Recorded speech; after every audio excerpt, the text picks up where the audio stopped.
Nahuli kam ang salpukan ng motorsiklo at taxi sa Cainta, Rizal. Patay po ang dalawang sakay ng motorsiklo. Balitang hatid ni EJ Gomez, exclusive. Sa kuha ng CCTV sa Barangay Santo Domingo, Cainta, Rizal, pasado alas 3 ng madaling araw kahapon, kita ang isang taxi sa kanang lane na naka-signal light bago lumiko pakaliwa. Kita rin ang paparating na motorsiklo na sumalpok sa taxi. Sa lakas ng impact, tumilapon ang dalawang sakay nito.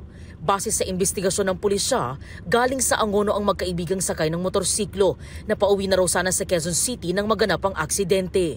Nasa right of way yung right of way rule si motor, papasok si taxi, siya yung papasok sa subdivision. So dapat siya yung magbibigay si taxi. Pero dito sa kaso na to, nakapasok na si taxi, tapos si motor umiwas kay taxi.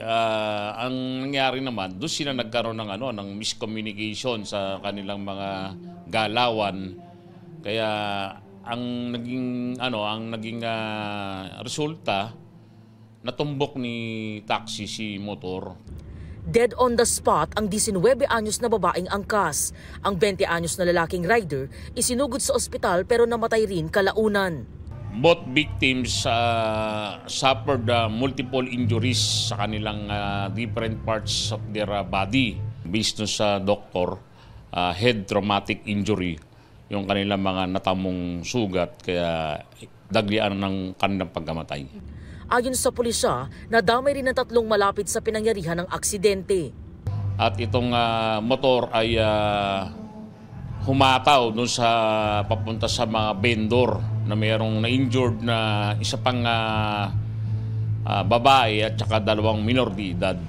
Nagpapagaling na sila ngayon sa ospital. Ayon sa taxi driver, papasok siya sa subdivision para magpahinga mula sa kanyang magdamagang pamamasada.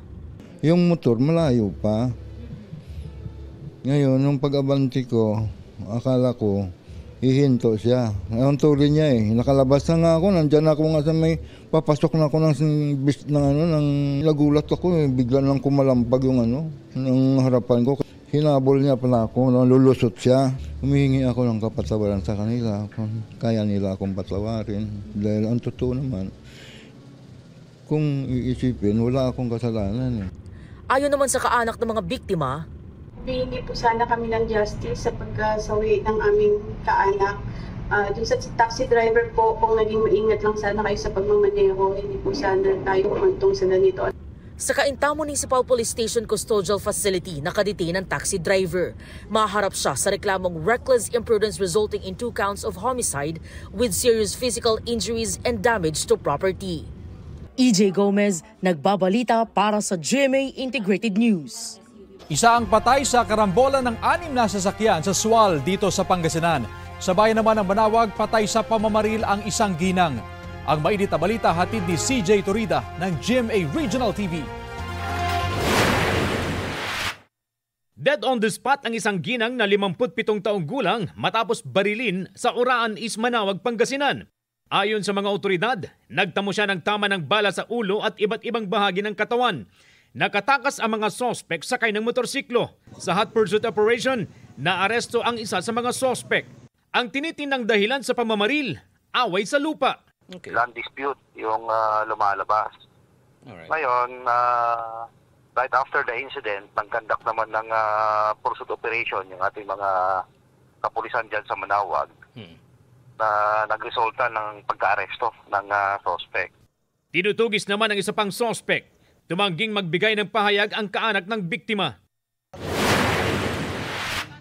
Sa bayan ng Sual, isa ang patay sa karambola ng 6 na sasakyan sa barangay Paitan East. Ayon sa pulisya, nawalan ng kontrol ang isang truck habang nasa biyahe at inararo ang 4 pang sasakyang nasa harapan nito. Nadamay rin ang isang bus na nasa kabilang linya ng kalsada.